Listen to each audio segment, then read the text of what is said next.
Yeah, and there was an article, Justin, that you shared with me that came out this week from News Channel 5 from Redfin. If you're not familiar with Redfin, they're a lot like Zillow. They're a big online real estate company.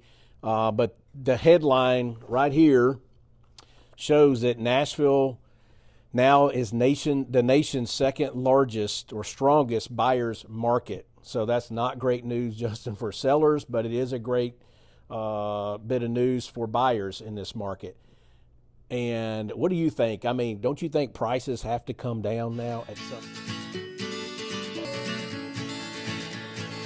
Welcome. I'm Heath Albritton alongside Justin Lee. Yeah, I'm excited to be here. This is going to be good. Kind of get to know us and who we are, how we do business. We're going to talk all things mortgage. We're going to try to cover everything, Justin. So, Loans for homes. Loans for homes. All right, good afternoon, guys, and welcome to the show. Today, we're going to talk about, and not that it's a great topic, Justin, but it's reality. And that specifically is the Nashville real estate market and what's going on there.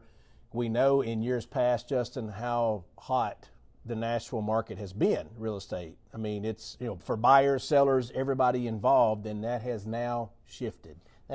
Things really heated up during the pandemic, right? We had an influx of people moving from other states, and that dragged prices up extremely quickly because people could work remote and they weren't going to the office. But the market's definitely settled. I think we're paying for that a little bit now with prices having gone up so much and being so high. So I think it's completely flipped to where it's officially a buyer's market.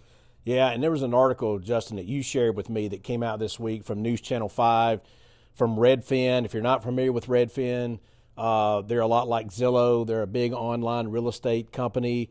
But the headline right here shows that Nashville now is the nation's second largest or strongest buyer's market. So that's not great news, Justin, for sellers, but it is a great bit of news for buyers in this market.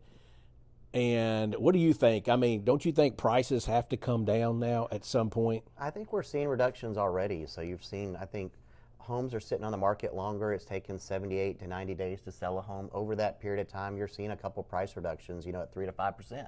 So if you're a buyer and you're thinking about buying, or you're a first-time home buyer, I mean, in the words of Warren Buffett, he always says to buy when there's blood in the streets. So now is the time to make a deal.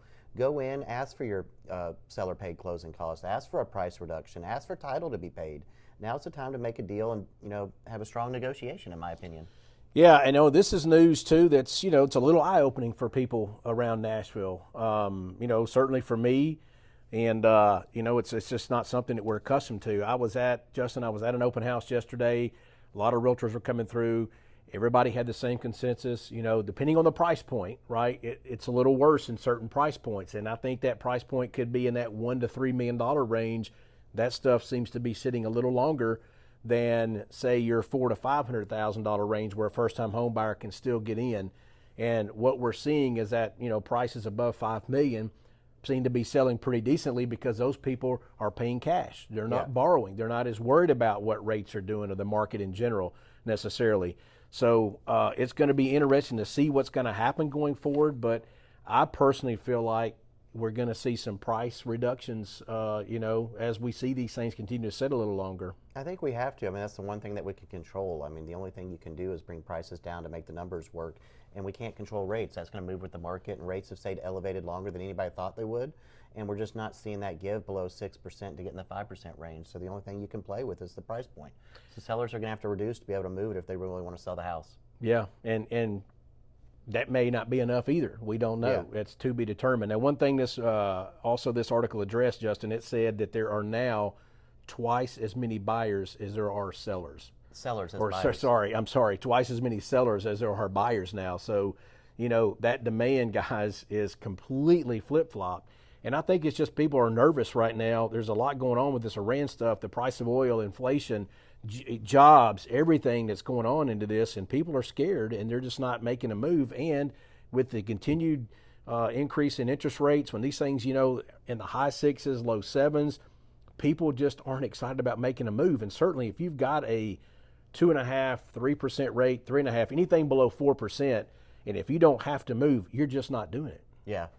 people just in general don't feel good. The economy doesn't feel great with everything going on internationally. Gas prices are high. The job market's not great. I mean, we lost $29,000 on the jobs, or 29,000 jobs in the jobs report this morning. So overall, a weak report, and the only reason unemployment's staying flat is because the labor participation rate is going down. Yeah, and I tell you something else, Justin. We're seeing large mortgage players were betting on rates, by now would have been back in the fives, and then, refinances would have continued to happen. The market would have been favorable, and that did not happen. Everybody was hedging their bets on that. And I know you might want to talk about one of the biggest mortgage players out there is UWM out of Detroit, and what happened with them over the last few days. Yeah, their stock price plummeted yesterday. To what? $1.19 a share? I think so. And how much money did they lose last quarter? Was it over $600 million? Yeah, it was. Which is huge for a company. They were completely hedging on rates going down, and they leveraged themselves. And I think they're going to pay for that in the next few quarters. Yeah, and there's other companies too I'm hearing about, that they're having to lay people off because that little hit just did not come.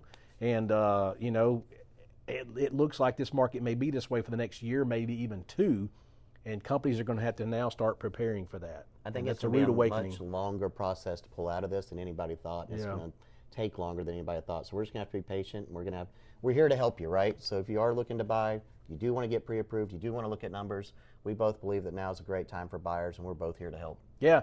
And it is scary, guys, and we do this every day, and it's scary for us because it's the unknown. We don't know how long this is going to last. I mean, you've heard me and Justin say time and time again that we feel like, hey, we're right over the hump. We're right around the corner from getting these good rates because that's the information that we were getting, and the perception was that.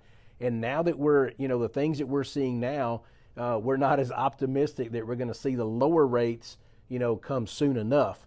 They will at some point in time. We just don't know when, but there's a lot that has to happen for that to happen. So maybe be a little more conservative and stay a little lower in your budget, and don't extend yourself, right? Don't bank on a refinance within 12 to 24 months. If you're comfortable with the payment, make a deal today, buy, and hopefully you'll still have a chance to refi in the next few years. Yeah, so if you have questions, obviously we always tell you to reach out at any time. We're happy to help and share information that we get or that we have. And we'll continue to bring the information to you as we get it. So we hope you have a good weekend. Thanks for joining us today, and we'll see you next week. Have a good weekend, y'all.